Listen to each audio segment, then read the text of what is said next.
juga dengan infus. Mungkin Anda pernah lihat kan infus yang dia kayak susu.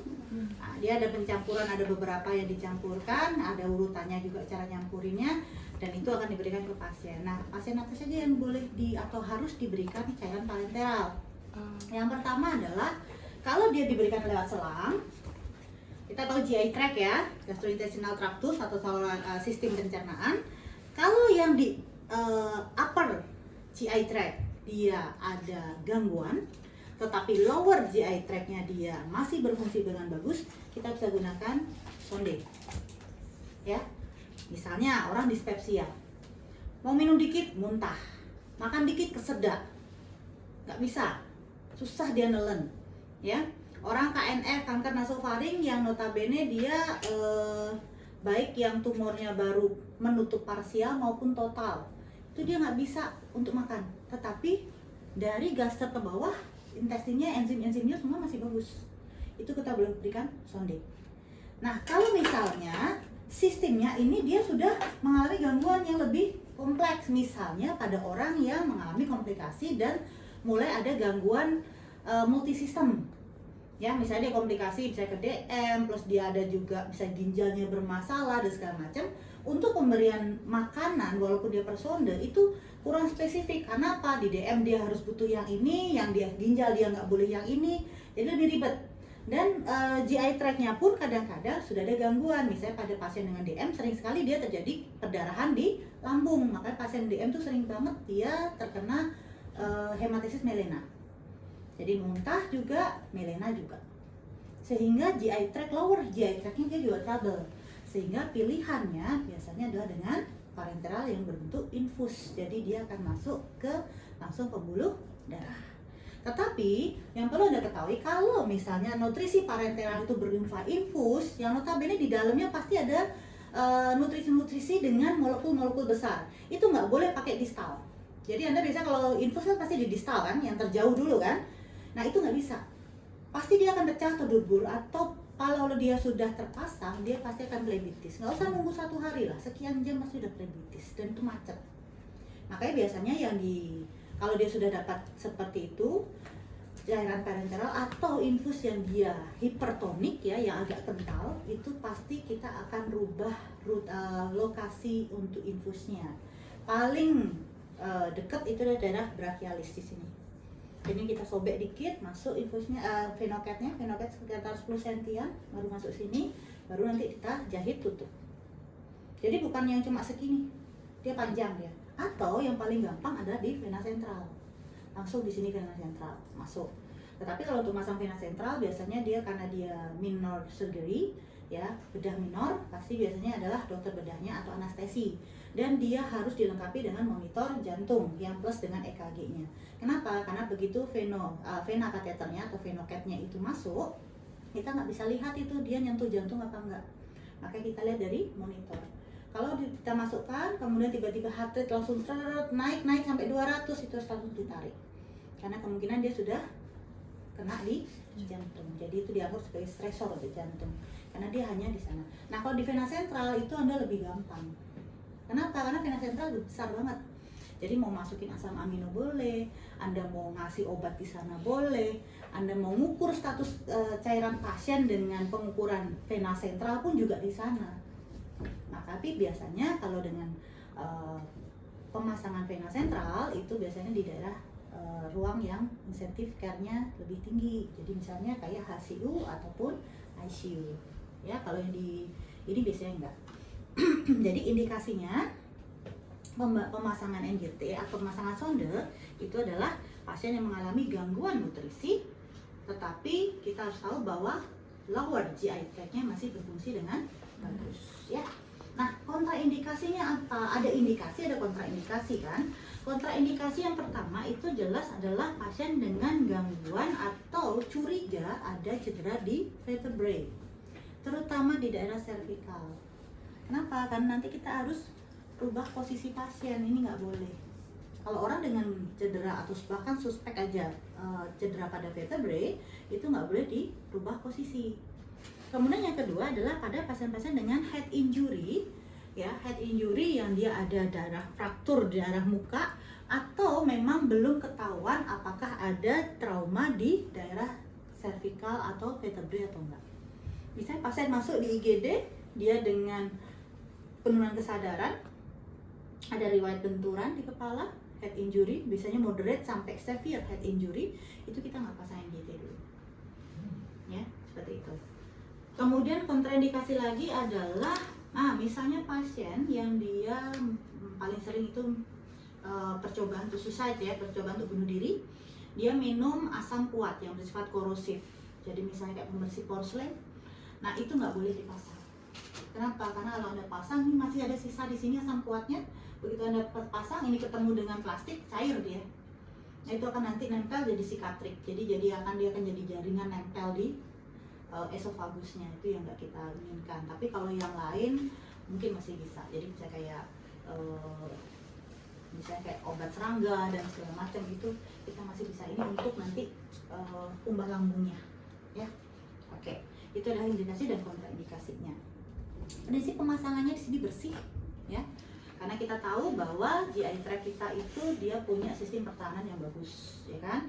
Contohnya, Anda pernah kan sering lihat atau bahkan Anda sendiri menerapkan makan nggak sengaja jatuh, belum 5 menit makan lagi. Karena cuma diusap-usap makan lagi, ya nggak? Iya. Menurut Anda apa itu bersih? Tidak. Begitu udah makan Anda langsung diare enggak? Tidak. Kenapa? Ayo, ada apa? Iya, ada HCl. Pertama itu jelas kan, begitu lewat mulut Anda, esofagus kena enzim-enzim tertentu, ya, yang dia bisa spesifik untuk beberapa bakteri ataupun mikroorganisme yang mungkin lebih lemah. Nah kemudian kalau dia ada yang lolos, ada lagi perlindungan yang kedua, yaitu adalah dari HCl yang ada di gaster. Pertanyaan saya, berapa pH HCl di gaster? Sekitar berapa? Berapa? Nggak usah takut jawab, berapa? 1. Ya, pH-nya 1, itu asam banget. Jadi kalau Anda ambil HCl dengan pH 1, Anda teteskan di jas lab Anda, walaupun Anda pakai baju, itu bisa tembus sampai kulit. Bolong dia. Ya. Asam kuat dengan basa kuat itu lebih korosif yang asam. Ya. Seperti itu. Jadi dia bisa mati di sana. Tetapi ada beberapa bakteri atau beberapa mikroorganisme yang dia bisa tahan terhadap HCl di gaster. Ya, contoh paling nyata adalah bakteri golongan BTA, bakteri tahan asam, ya. Misalnya golongan Mycobacterium. Entah itu Mycobacterium tuberculosis, Mycobacterium leprae, Mycobacterium bovine atau apapun. Dia kalau nggak sengaja masuk ke GI tract kita, itu dia akan mendetek bahwa kondisi lingkungan tidak sesuai dengan kemauan dia. Maka dia akan langsung membentuk lapisan lilin yang kita sebut sebagai kapsid. Nah setelah itu dia kan pasti akan dicerna terus dan dialirkan masuk ke duodenum kan. Duodenum dia lebih bagus pH-nya, bukalah dia dikasih kapsidnya. Setelah itu ya makanya ada misalnya TB usus, atau bisa dia juga masuk ke pembuluh darah, dia bisa lari ke paru jadi TB paru, dia masuk ke tulang TB tulang dan segala macamnya. Ya kayak gitu. Ada beberapa yang apalagi ya. Sudah, saya jelasin pemasangan NGT-nya dulu, baru nanti saya jelasin terkait dengan irigasi atau gastric lavage, ya. Jadi yang pertama, apa lagi yang perlu saya sampaikan ya di NGT. Ini dulu sebelum ini. Nah, ini NGT, ya.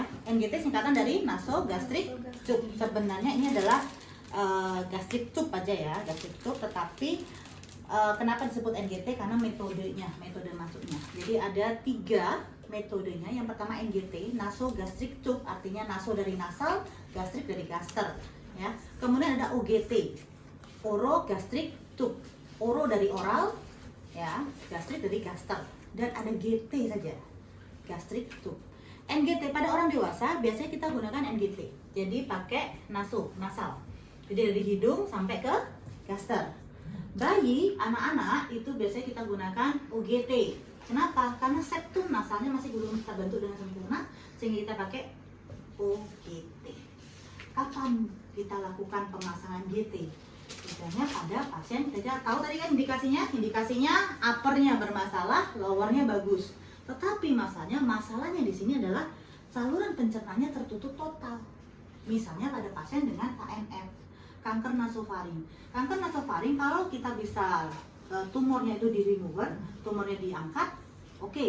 Tapi ya kadang-kadang tumornya itu dia sudah filtrasi, sudah masuk ke sel lebih dalam, bahkan dia bisa sampai ke saluran pernapasan. Anda tahu bahwa di daerah leher, saluran pernapasan dengan saluran pencernaan itu berdekatan dia. Dengan satu perubahan posisi, maka yang satu bisa melebar, satunya bisa menyempit. Nah, makanya pada orang dengan kanker nasofaring, biasanya kalau memang si tumornya nggak bisa kita buang, nggak bisa kita angkat, dan dia sudah filtrasi di situ, biasanya pasien akan dilakukan 2 tindakan. Yang pertama ada tracheostomy, di sini kita bolong supaya dia bisa nafas. Satu lagi di sini kita pasang gastric tube. Jadi kalau nanti misalnya ada orderan nih, misalnya memberikan cairan per sonde, tapi kok dilihat pasiennya nggak ada selang kok di mulutnya, nggak ada selang di hidungnya, bisa jadi Anda harus cek catatan medisnya dia, siapa tahu dia memang terpasang gastric tube. Jadi kalau gastric tube fiksasinya di perut nanti, selangnya di perut, ya. Jadi itu. Kemudian nih, ini ada tulisan ya 16 fr. Ini ada ukuran MGT-nya. Kalau dewasa sekitar 14 sampai 16. Ya. Kemudian perhatikan terkait dengan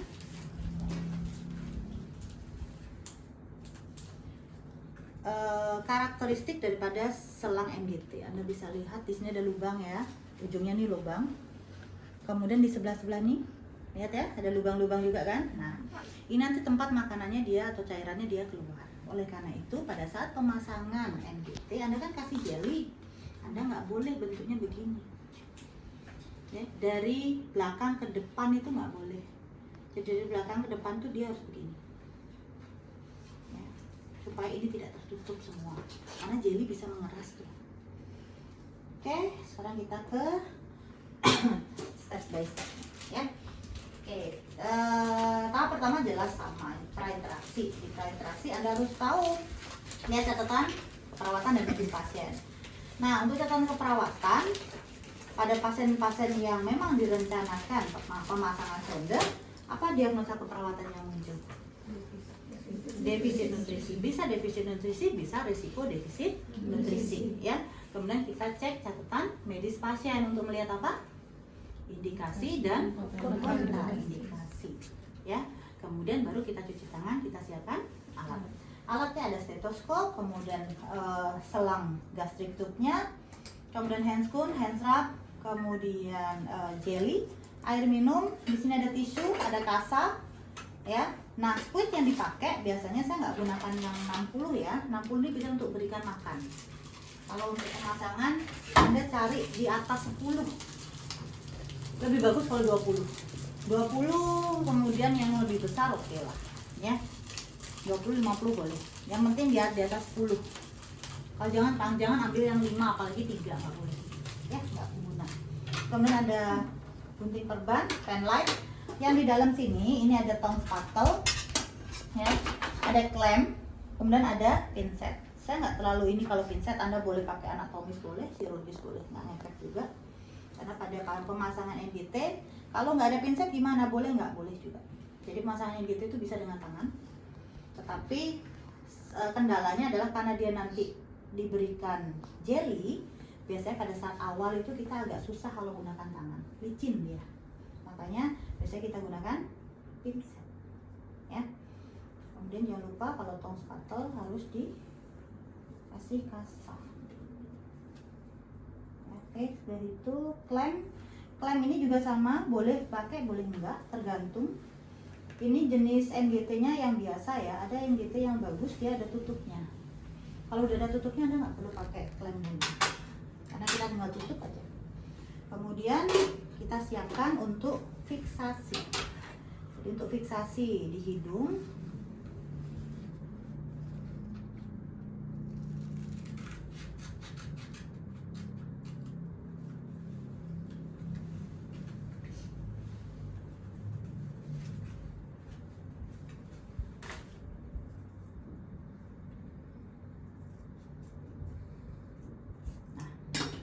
fiksasi di hidung itu adalah ini, ya. Jadi ini dibelah, tapi nggak semua, yang panjang kayaknya.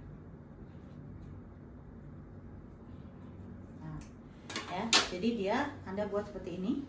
Kemudian kalau dia nggak kena garis yang putus-putus dari hipafiknya, Anda boleh bantu dengan dikupas dikit, kemudian lipat kertasnya. Ini memudahkan Anda untuk narik nanti. Daripada Anda pakai begini nanti lama ya. Belum lagi tiba-tiba pasien bersin, keluar lagi itu NGT-nya. Ya. Setelah selesai semua jangan lupa bengkok, handuk ya. Kemudian setelah selesai semua kita cuci tangan kembali. Kita ke pasien. Fase orientasi saya serahkan ke kalian. Yang pasti harus ada 5 prinsip yang harus Anda sampaikan di pasien. Yang pertama adalah Anda kenal pasien, pasien kenal Anda. Ya, ingat dengan pasien safety. Jadi tanya, Bapak namanya siapa? Tanggal lahirnya kapan? Cocokkan yang bilang. Kemudian jangan lupa, saya siapa? Saya ini sebagai apa? Ya. Kemudian yang kedua, prinsip kedua adalah pasien tahu tindakan apa yang mau dilakukan, tujuannya apa. Ya, jangan asal langsung, Pak, pasang dulu ya, pasang apa? Jadi misalnya Anda bilang bahwa di situ maksud Anda adalah untuk bahkan pemasangan NGT, tujuannya untuk nanti memberikan makan atau memenuhi kebutuhan nutrisi dia dengan cara memberikan makan melalui selang. Karena Anda boleh jelaskan, karena pasien sendiri mengalami kesulitan untuk makan secara normal. Ya. Yang ketiga, pasien tahu bagaimana prosedurnya dan juga lama waktunya. Jadi nanti ini selang akan kita masukkan melalui hidung ya Pak. Nanti akan diberikan jeli supaya tidak cuma mengurangi rasa sakit. Bapak nanti rileks, ikuti instruksi saya, dan nanti selangnya akan dimasukkan dari hidung sampai ke lambung. Ya. Waktunya hanya kurang lebih sekitar 10-15 menit. Ya. Kemudian prinsip yang ketiga, jangan lupa berikan kesempatan pasien untuk bertanya dan mengatakan apa keluhannya. Ya. Misalnya keluhan hari itu apa? Ada muntah kah? Atau dia tambah sekarang jadi saya kok agak gatal, tenggorokan saya batuk-batuk. Karena itu Anda udah langsung jadi peringatan sendiri. Kalau dia batuk, itu akan memberikan satu kendala lagi pada saat pemasangan NGT. Karena pada saat dia batuk, tekanan intraabdomen akan meningkat. Ini akan memberikan respon ke sini. Jadi bisa jadi dia akan NGT-nya akan keluar, ya, atau agak susah masuk. Kemudian prinsip yang terakhir adalah validasi apakah pasien bersedia dilakukan tindakan atau enggak. Kalau dia tidak mau, kita coba jelaskan kembali dengan membawa satu nakes lagi. Tapi kalau dia tetap tidak mau dan dia sudah paham, kita pastikan dia paham, tadi dia tetap tidak mau, kita minta tanda tangan penolakan tim. Ya. Jadi jangan dijelasin, saya jelasin lagi ya Pak sendirian, jangan. Anda udah jelasin, dia tetap nggak mau, ajak tim. Ya, siapa tahu bisa lebih jelas. Tapi kalau enggak ya nggak apa-apa. Kemudian orientasi selesai, kita masuk fase kerja. Fase kerja selalu diawali dengan tutup sampiran. Ya, tutup sampiran, kemudian Anda cuci tangan, nggak usah pakai handphone dulu. Kita mau atur posisi pasien. Posisi pasien yang kita atur apa? Posisinya semicolon. Kenapa semicolon? Kenapa bisa dimudahkan kalau masuk? Kita menggunakan apa? Bantuan gravitasi. Ya. Nah, kalau misalnya bednya bisa dinaikkan, better. Tapi kalau enggak, Anda bisa minta bantuan atau pakai bantuan beberapa bantal. Masalahnya adalah kalau bantalnya cuma satu gimana? Nah, perhatikan, Anda bisa tekuk bantalnya, tetapi posisinya jangan sampai salah. Kalau Anda tekuknya begini, ya, kalau nggak kelihatan sini ya, yang sebelah sini kalau nggak kelihatan. Kalau ditekuknya ke dalam seperti ini, Anda masukkan, ya, ini akan ketekuk di sini. Ya kan, karena ini kan lebih rendah, makanya dibalik. Kita balik, tekuknya adalah ke keluar dengan asumsi ada yang masih naik. Jadi ini cenderung lebih lurus. Ini masukkan ke dalam, ya. Di sini paham ya. Jadi kalaupun nanti ada bantal lain, ya nggak apa-apa, masukin dulu. Kemudian yang terakhirnya agak dinaikkan, jangan sampai dia gini. Ya, ini yang ketekuk susah nanti Anda. Oke, kemudian atur posisi pasien.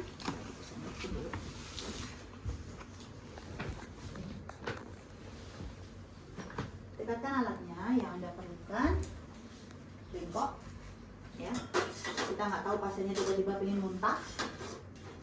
Karena ingat di dasar mulut Anda, dasar lidah itu ada nervus 10 atau nervus vagus. Itu dia mempersarafi Galls reflex.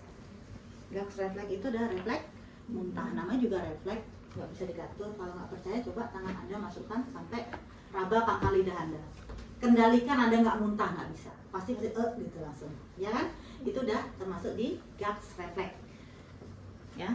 Jadi kita siapkan ini. Kemudian Anda boleh tawarkan dia kalau mau minum dulu boleh, ya. Kemudian habis itu saya semua kita mulai pakai hand spoon. Hand spoonnya nggak usah mikir makainya karena bersih. Anda sudah dapat kateter belum? Belum. Di sini ya. Nah, itu baru nanti mikir di situ.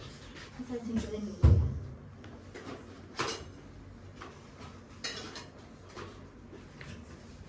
Saya selalu anjurkan Anda tidak pakai hand spoon di atas toilet. Sentuh ya. Agak mundur dan lalu ke bawah. Kenapa? Ya ini salah satunya gravitasi ini bikin gampang untuk pakai hand spoon.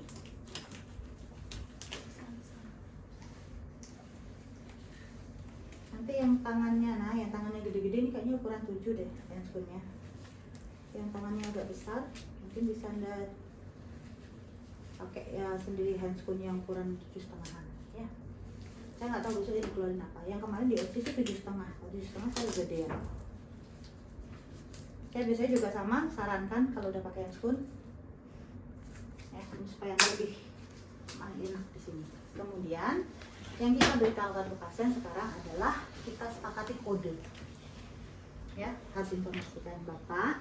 Seperti tadi sudah saya jelaskan, nanti saya akan memasang selang untuk membantu Bapak makan dari hidung sampai ke lambung.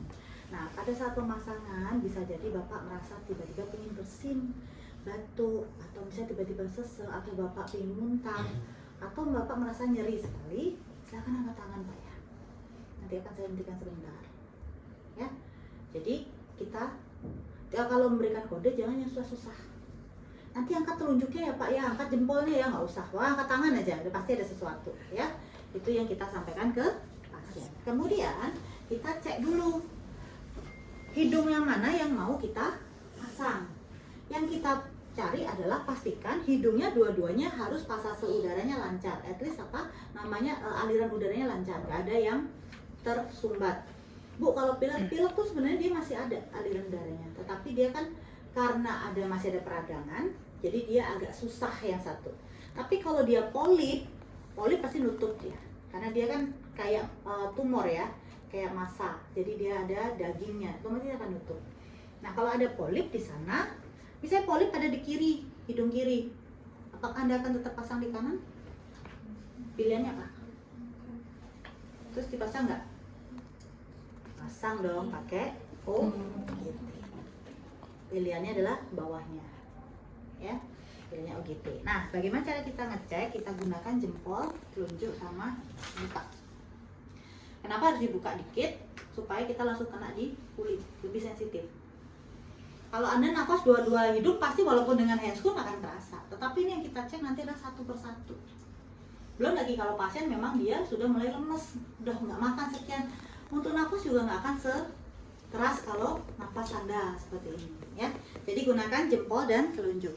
Caranya adalah jempol tutup dulu, Pak, tarik nafas, lepaskan, hembuskan, kemudian angkat, ini ditutup pakai telunjuk, ini mundur, ya. Jadi tutup, maju, kemudian selesai, tutup, ini mundur, ya. Nah, kalau dua-duanya lancar, baru kita tawarkan ke pasien. Bapak, ini sudah saya cek, kedua lubang hidungnya lancar untuk aliran udaranya. Bapak ingin di mana nanti selangnya? Mau di sebelah kanan atau di sebelah kiri? Ya. Nah, misalnya Anda mau yang mana nih? Kanan atau kiri? Anda yang tentukan. Mau yang di kanan atau yang di kiri nanti masukinnya? Yang kanan sini. Boleh, kanan kiri boleh, mana aja. Kita di kanan ya. Lalu kita ukur NGT-nya. Nah, NGT walaupun dia ini prinsipnya bersih, saran saya adalah kalau Anda mengeluarkan, cari ujungnya yang ini, pegang. Kalaupun dia ke sini, ini nggak masalah, nggak masalah. Tapi ini harus kita pegang. Kenapa? Kita minimalkan lah, ya, minimalkan dia terkontak. Jadi kalau ini kan panjang nih, kita mau gulung, jadi ini pegang aja, baru kita. Nah, cara pengukuran untuk panjang NGT itu ada dua jenis, ada dua cara. Cara tradisional dan cara Hansen. Tradisional itu adalah dari ujung hidung ke pinna ke processus sipoideus. Processus sipoideus itu adalah ujung daripada sternum, ya, yang bentuknya kayak pedang. Processus itu pasti kayak pedang, tajam dia. Ada processus pasti itu bentuknya, ya. Nah, kalau Hansen dari tradisional, pengukuran tradisional ditambah dulu 50 dibagi 2. Daripada Anda susah untuk menghitungnya, apalagi kalau yang matematikanya agak susah ya. Nah, saya karena terlalu sering uji di sini sampai saya punya triknya untuk mengukur Hansen. Jadi rumusnya adalah K, Anda boleh catat ini ya. K ditambah, nggak bawa pulpen. Kamu ngapain kesini? Mau perang nggak bawa senjata? K ditambah angka terakhir tradisional bagi 2. Nah, K ini adalah konstanta. Ada 2 konstanta, ya. Jika pengukuran tradisionalnya hasilnya 40 sampai 49, maka K ini adalah sama dengan 45. Yang nggak biasa nulis matematika pasti bingung. Jadi kalau pengukuran tradisionalnya 40 sampai 49, K sama dengan 45. Kalau pengukuran tradisionalnya 50 sampai 59, K sama dengan 50. Contohnya, ya, misalnya tradisionalnya ketemu 43. Kita langsung 43 berarti konstanta 45, kan gitu. 3 bagi 2 berapa? 1,5. 1,5 tambah 45 berapa? 4,5. Ya. Oke, ketemunya 49. 9 bagi 2, 4,5. 4,5 tambah 45, 49,5. Pada saat nanti ujian kalau ketemu dengan saya untuk Hansen, nanti pengukuran Anda mengukur tradisional biasa, hasilnya dari saya, Anda sebutkan Hansennya. Maksimal 10 detik harus sudah bisa jawab. Lebih bagus kalau Anda lebih cepat menjawab daripada saya. Udah dikasih rumus loh, daripada Anda bilang 50 tambah 49, 99 bagi 2, 9 bagi 2, 4 kurang 9 bagi 19, ya sudah susah kan? Kan lebih gampang itu.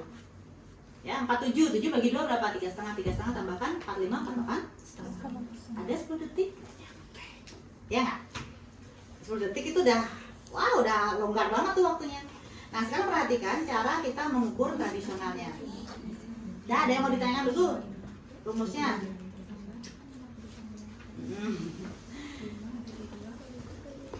Bagi 2, 2,5. Kalau ukurannya 55 ya. Misal ketemu 57, 7 bagi 2 berapa? 3,5, 3,5 tambahkan 50, 53. Ya, jadi konstantanya pakai itu. Oke, nah ya, nanti sambil belajar lagi. Nah, sekarang perhatikan cara mengukur tradisionalnya. Oke, udah? Ya, perhatiin dulu. Ini yang paling agak critical point juga.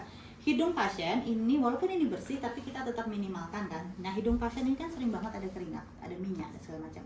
Jadi caranya, ya, alasi dengan telunjuk Anda ke pinna. Set. Dah, kalau nggak kelihatan pindah sini. Ya. Perhatikan tangan kanan dan tangan kiri saya. Ya. Tangan kanan diem. Tangan kiri gulung ke sini. Nandain yang di sini, ya. Kemudian tangan kanannya sampai processus sipoideus. Kenapa harus seperti itu? Kalau Anda angkat itu akan beda lagi hasilnya. Contohnya adalah contoh gini. Ya, set sini. Kemudian angkat. Posisi pinnanya akan berubah. Apakah dia pas di situ, kurang bawah, kurang atas, nggak tahu. Makanya kita gunakan, dan ini juga lebih cepat ya. Ke sini, set. Ya.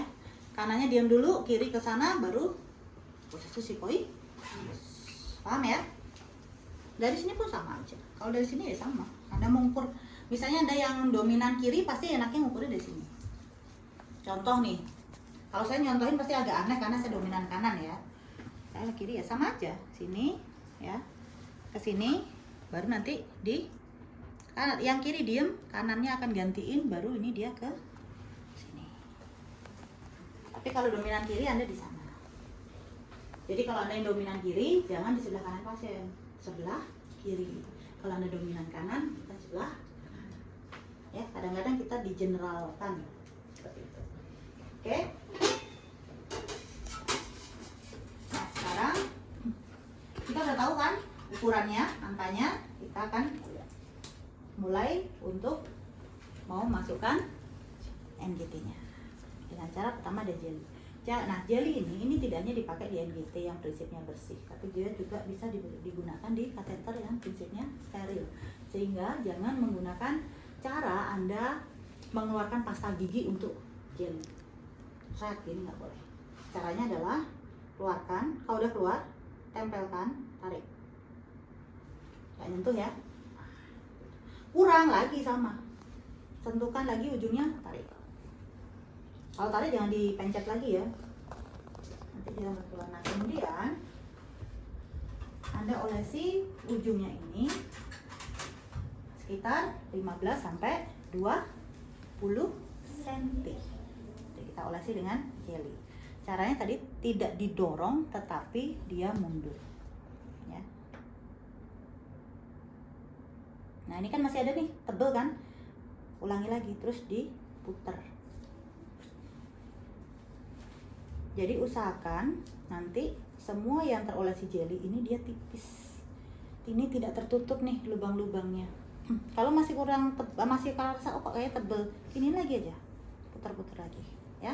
Kemudian untuk pada saat memasukkan, ini kan nggak begini nih. Kalau ada tutupnya, tutup dia. Kalau nggak ada, boleh Anda klem. Kalau enggak, Anda lipat. Tujuannya apa? Supaya udara tidak masuk, supaya pasien tidak nanti mengalami kembung atau distensi. Ya. Nah, kemudian kita akan mulai mau masukkan. Kita ulangi lagi kodenya. Bapak, sekarang saya akan mau masukkan selangnya. Bapak relax ya Pak. Nanti selama tindakan coba Bapak nafas lewat mulut. Nah, sekarang kita coba relax dulu Pak. Tarik nafas, lepaskan. Nah, nanti Bapak ikuti instruksi dari saya. Misalnya saya suruh tengadah, nunduk, nelen, itu diikuti sambil tetap bernafas lewat mulut. Dan saya ingatkan kembali, kalau misalnya Bapak tiba-tiba merasa ingin muntah, batuk, ingin bersin atau sangat nyeri, Bapak langsung angkat tangan ya. Bisa dimengerti ya Pak ya. Sekarang kita pakai pincet. Anda mau masukin langsung nggak masalah sebenarnya. Kalau nggak ada, paling saya sarannya adalah kalau supaya tidak terlalu licin, Anda bisa pakai kasa dulu. Ya, tapi kalau nggak, ini menggunakan ini lebih enak. Nanti kalau udah masuk baru menggunakan tangan juga boleh. Tapi kalau terpaksa sekali menggunakan tangan juga nggak masalah karena prinsipnya bersih. Nah, cara pegangnya perhatikan, jangan pegangnya begini. Posisi pertama akan kita ekstensikan pasien, ditengadahkan. Nah, Anda jangan pegangnya berujung gini. Kenapa? Pada saat dia masuk, contoh nih, ya, set. Nah, lihat dia bisa luka nih. Caranya gimana? Anda harus megangnya lebih di tengah.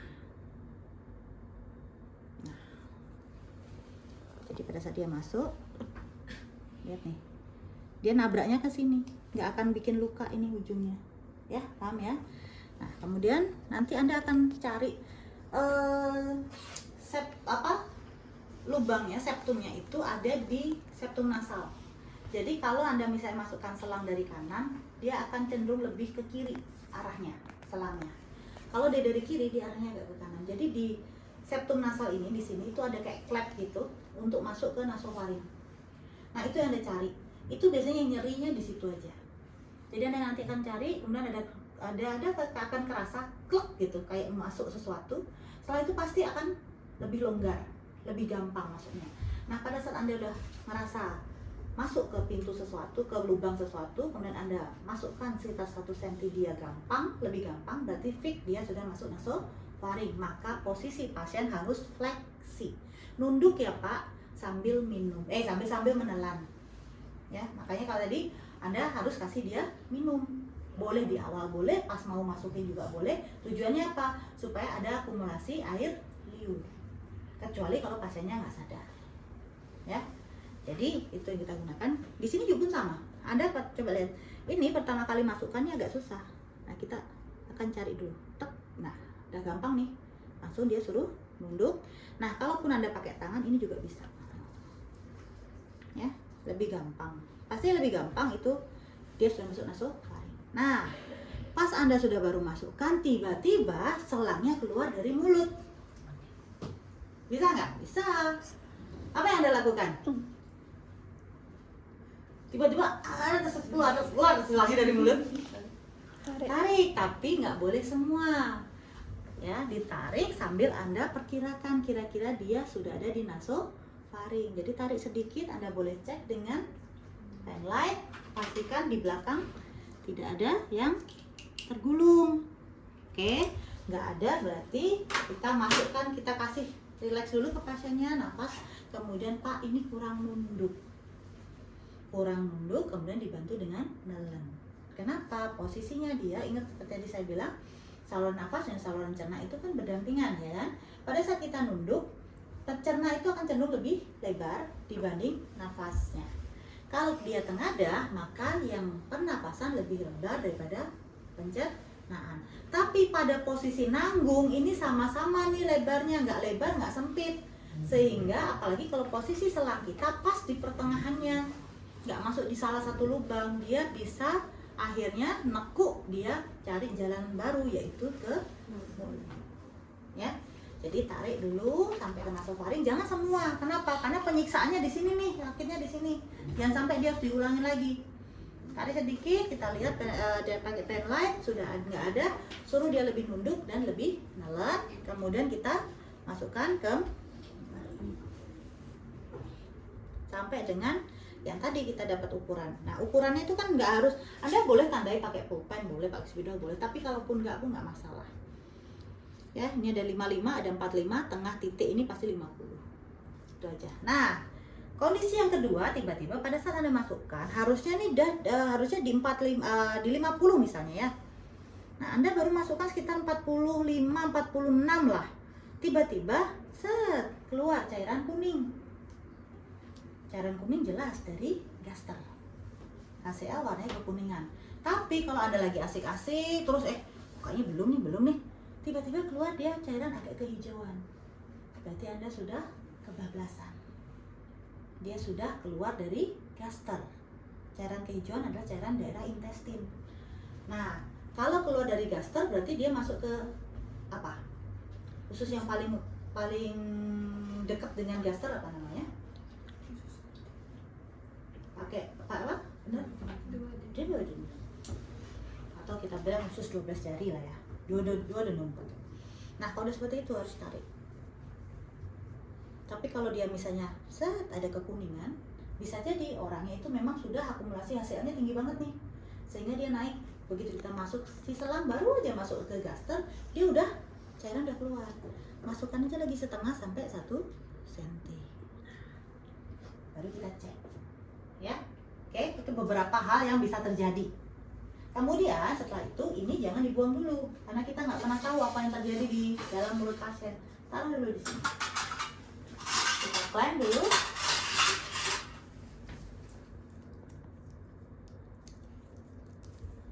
Kemudian kita lakukan pengecekan. Ini termasuk critical point. Ada 3 pengecekan. Yang pertama pengecekan lewat mulut, kemudian menggunakan stetoskop dan menggunakan air. Nah, untuk pengecekan di mulut, Anda lihat ya, tong spatel itu ada yang melengkung di sini, cekungnya di sini.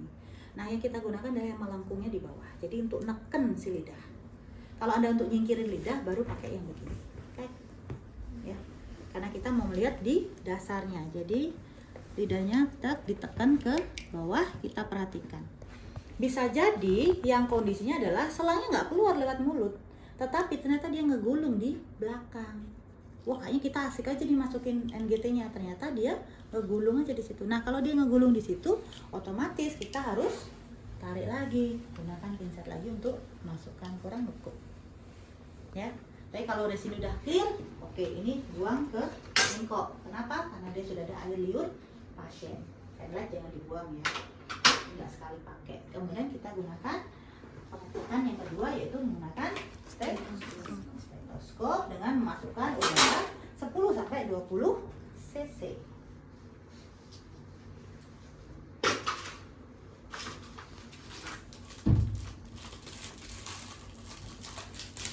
Karena ini 12, saya fullkan ya.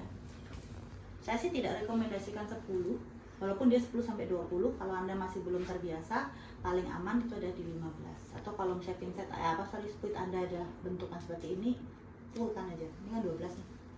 Ya. Fullin aja. Nah setelah itu pasang stetoskopnya. Saya nggak pasang ya supaya saya masih bisa ngomong.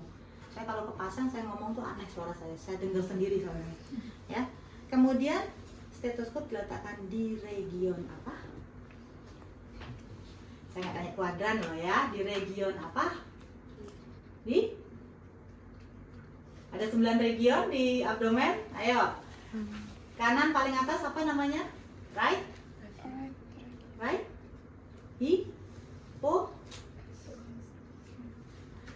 hipokondria. Tengah epigastrik. Left hipokondria. Left lumbar, umbilical.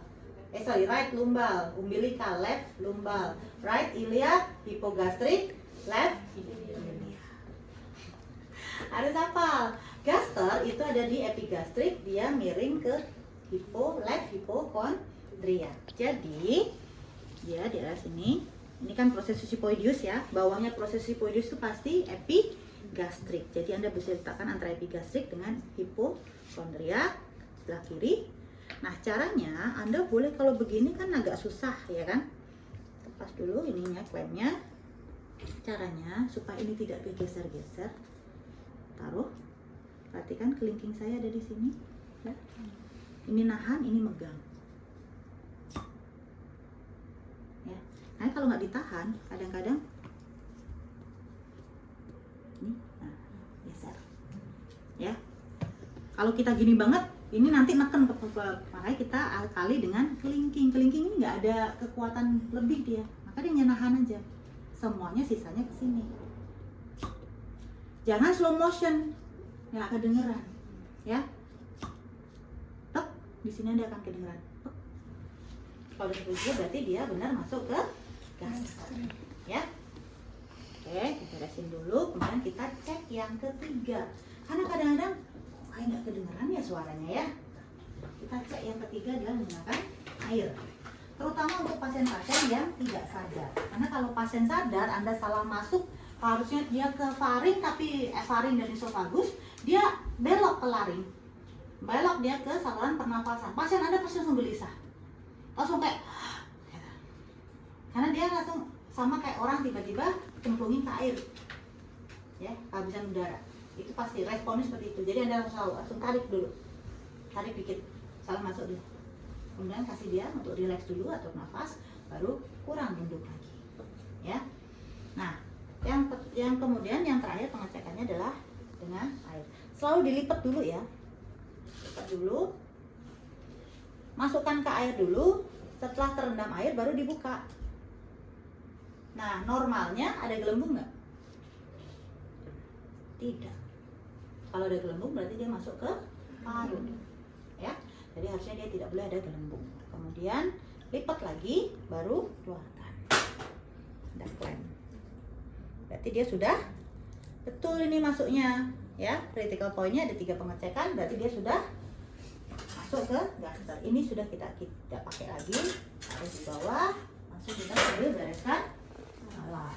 Kita mau fiksasi, Anda mau fiksasi pakai handstone boleh enggak? Boleh. Kalau saya sih lebih suka nggak pakai lengket, ya. Kemudian jangan lupa cuci tangan. Kemudian kita fiksasi pasiennya. Caranya perhatikan tadi ya. Nih kita buka. Yang nyatu dulu dibuka, yang besar tempelkan di hidung pasien. Dengan bagian yang dipotong ini sudah di ujungnya, ya. Kemudian si selangnya ini ada di tengah-tengah. Perhatiin ya, ini ke sini, ini diputar dulu. Set, putar, naik ke atas. Dah. Ini diputar arah berlawanan. Set, numpuk lagi dia di atas.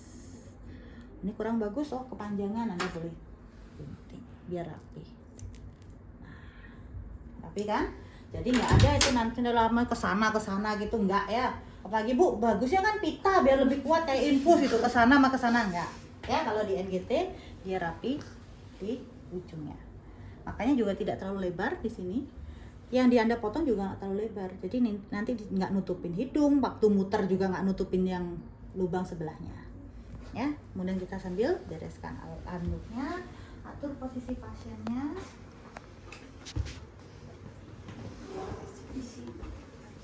Nah, kalau nanti Anda bisa gunakan klem, tapi kalau di rumah sakit, kalau dia NGT-nya bagus, dia cukup saya tutup, ya supaya udara nggak masuk. Atau bisa gunakan ini juga boleh, gini, ya. Tapi ini jangan dibuka. Kalau ini Anda buka sama aja. Jadi ini tutup, taruh, atau bisa juga ini pakai ini. Tapi kalau ini agak riskan ya, karena nah, ini juga nggak nutup banget dan ini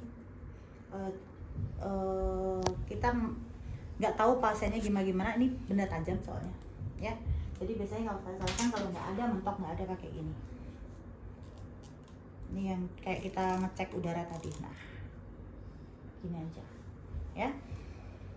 Kemudian baru kita tambahkan fiksasinya supaya lebih rapi dengan safety.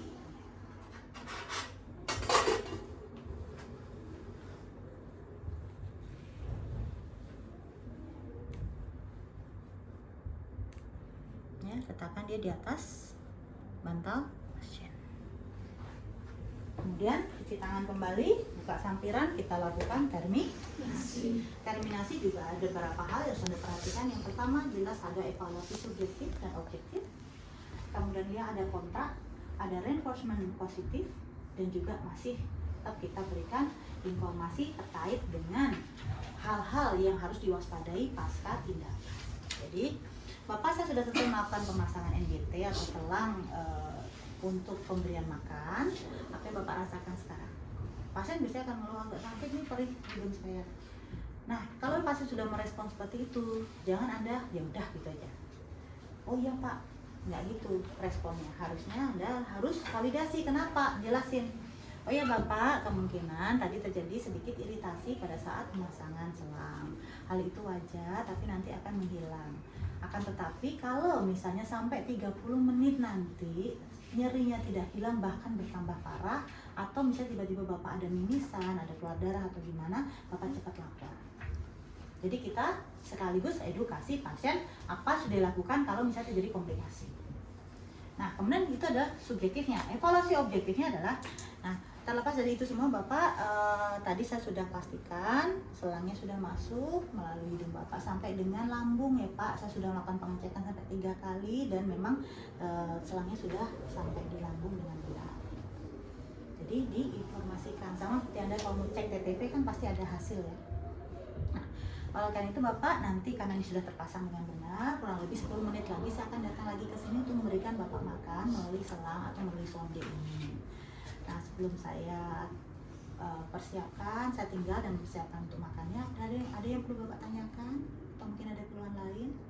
Baik, terima kasih sekali ya Pak ya untuk kerjasamanya, karena tadi sangat terbantu sekali karena Bapak kooperatif sehingga pemasangannya bisa lancar. Baik, terima kasih. Kalau itu saya tinggal dulu, selamat siang ya Pak ya. Jadi sudah ada reinforcement positif, mau ditaruh di depan, di tengah, di belakang, satu unit. Yang penting kita ada itu, ya. Jadi, nah kemudian pada saat pemberian makan, ada perlunya juga kita harus aspirasi dulu. Lihat apakah ada cairan akumulasi asam lambung yang berlebih. Nah, kalau contoh tadi pada waktu pemasangan air lambungnya keluar nih, cairan lambungnya.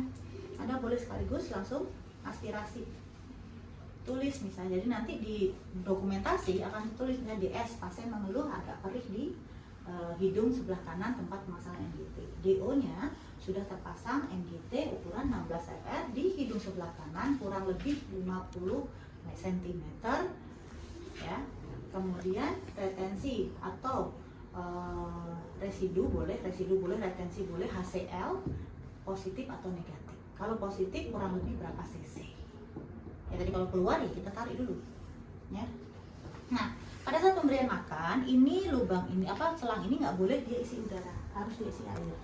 Sama prinsipnya makannya sama seperti kalian. Sekarang sebelum makan kadang-kadang kita basahi dulu, kita kasih minum dulu, habis itu baru makan, habis itu bilas dengan air lagi. Setelah itu langsung klem, tutup. Jadi ini nanti isinya air tuh ya, nggak ada udara.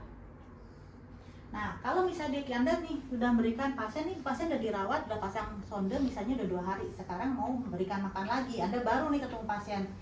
Sebelum Anda berikan makan, Anda tetap harus aspirasi dulu. Lihat dulu, semuanya tercemar nggak? Karena ada beberapa pasien, contoh nih dia dapat misalnya 100 cc susu, Kemudian 6 jam kemudian kita mau kasih makan dia, kita aspirasi dulu, ternyata masih ada yang bentuk susu nih, kurang lebih 40 cc. Itu kita buang, nanti dituliskan bahwa ada residu susu kurang lebih 40 cc. Artinya apa? Si pasien hanya mampu mengolah 60 cc saja dalam waktu 6 jam. Itu udah mulai penurunan fungsi. Bu, boleh nggak? Kan kasihan tuh, sayang, masukin lagi aja biar dicerna lagi. Enggak, karena nanti dia akan tambah berat kalau kita berikan yang baru. Jadi itu dibuang dulu, baru kita masukkan lagi misalnya 100 cc lagi. Nanti next, pada saat dia mau makan lagi, pasti teman kita ada yang ada aspirasi lagi kan, tulis lagi residunya. Kalau residu makin lama makin banyak, itu kita bisa laporkan, kita kolaborasi. Dok, sepertinya harus diperiksa lagi, dicek kembali, apakah memang masih efektif nggak dia tambahkan ini. Kalau nggak, ya kita harus pindah dengan parenteral lainnya, gitu ya. Ingat tadi kalau sarannya adalah lower GI tract-nya harus bagus. 6 jam dia nggak bisa cerna kan berarti nggak bagus ya. Udah mulai penurunan, sehingga kita udah mulai mikirkan apa nih yang harus alternatifnya. Kalau enggak pasti divisi nutrisinya akan berlanjut terus ya. Gitu. Ya, sampai sini paham? Paham? Gampang ya? Gampang. Ini termasuk gampang kok.